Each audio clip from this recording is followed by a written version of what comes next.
An aspect of the blue economy is marine fisheries. East Africa holds great potential for marine fisheries because of its rich marine natural resources in its waters. Additionally, there is a ready market for fish given that large quantities of fish are still imported from abroad. And to delve deeper into this subject, we have in studio Banu Setlur, an environment program coordinator.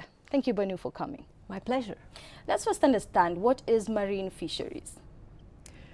Firstly, I'd like to start by congratulating the government of Kenya on a very successful Sustainable Blue Economy Conference, the largest to date in Africa.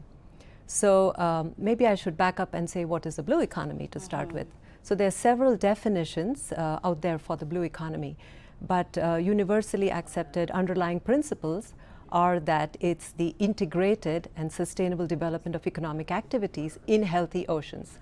So that's the blue economy. And then coming to marine fisheries, it is basically fishing in salt water. It's not fresh water, like, for example, Lake Victoria, but it's in salt water, like the seas.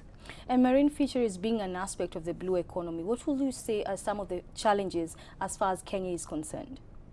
So the challenges that Kenya has is not unique where fisheries are concerned. It's across East Africa and across the developing world, which is overfishing, and IUU, which is the illegal, unreported and unregulated fishing, and aspects of having too much infrastructure that's not being used, that is abandoned, as well as making sure that the fishers are coordinated and fishing is done and the fisheries policies are set from a bottom-up approach.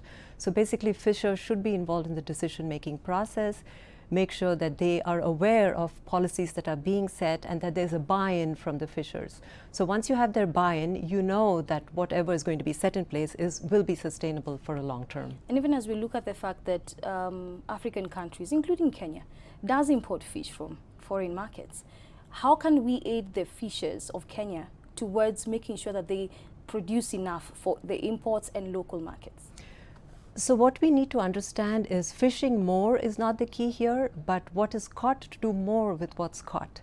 And so for that, what needs to happen is for not just Kenya, but for any country to get a very good idea on the status of its stocks. And once you have a good idea on the stock status, you have a good management system in place, and then you decide on what type of fish is caught where along your coast, and then see which of these fish are priority fisheries and which of those are being depleted and overexploited, and then put some sort of a management structure in place for these fisheries in tandem with the fishers, or in Kenya, they call them the beach management units. So working with the beach management units.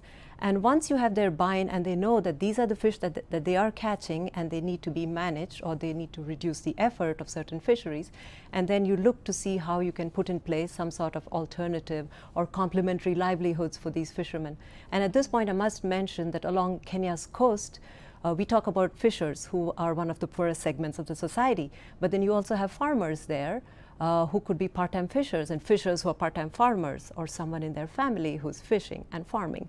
So when you're looking at reducing poverty, so you need to work with the communities across the coast and see what activities can be brought in, what aspects can be brought in, which is why we have the definition of the blue economy that I mentioned earlier. And even as we look at that, thinking about the issue of food security, how can we capitalize on what the fishers get to ensure there's food security in the country?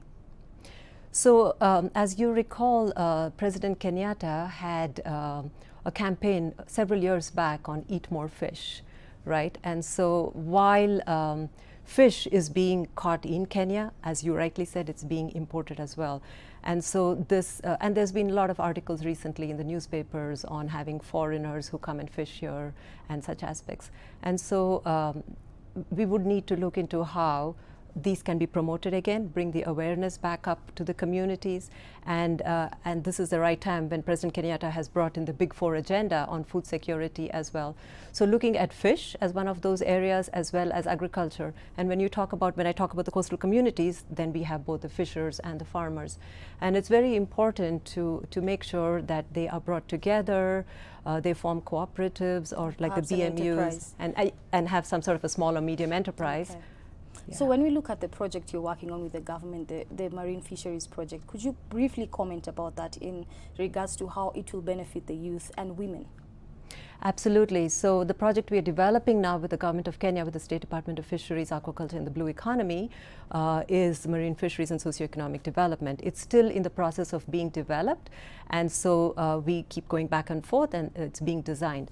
But having said that, it's a very inclusive approach that we are using. For the World Bank, we have our twin goals, which is reducing poverty and increasing shared prosperity. And we also know about we also have something that we call our corporate commitments, where gender is front, right, and center. When we talk about inclusion, it's gender and youth. So any project, let alone the fisheries sector, when it's being developed, should integrate gender aspects as well as youth. And talking about corporate commitments, we also have climate change, which is a very important aspect, as well as something that we call citizens engagement. And actually, to build on what happened just now, which is a Blue Economy Conference, the last 3 days, climate change was one of the big topics that was discussed there. All right. Thank you so much, Banu, for coming and shedding more light into marine fisheries. Thank you. My pleasure. Thank you. Well, that was Banu Setlur, who is in charge of a project that she's working with the government to make sure that marine fisheries issues are adequately addressed, and of course to bring a bit of development in the country and even Africa at large.